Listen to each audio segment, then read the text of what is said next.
Почна откупот на бостан во Колешино. Откупувачите велат дека е договорен извоз на околу 700 тони за косовскиот пазар. Според трговците, завршил бостанот од Албанија, па се појавил интерес за струмичкото производство.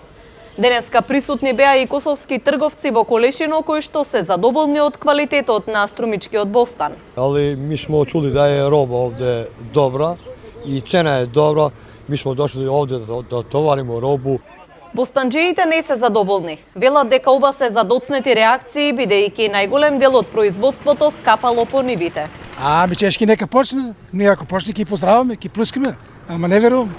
Ујде се работа, заврши работа. 50% може и 70% изња на нивите.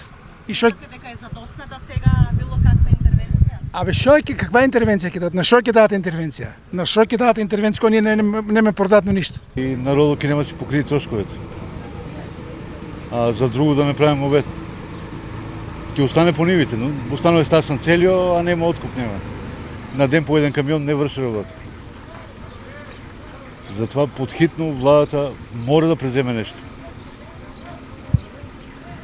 Нека размислят, нека дојдат, нека видат, има милионски суми на бостан. На откупниот пункт во Колешино денеска имаше и револтирани производители кои што обвинуваат дека се откупува селективно. Откупувачите пак негираат дека се прави било каква селекција. Уверуваат дека ќе се откупи целото производство. Значи, ја не познавам никој од овде.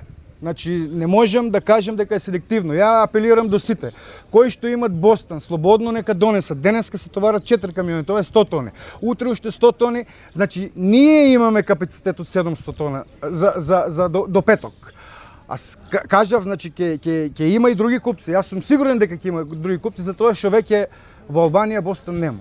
Проблемот со откупот на бостанот постои уште од почетокот на бербата. Земјоделците велат дека годинава е слаб интересот, иако засадените површини се речиси преполовени за разлика од лани.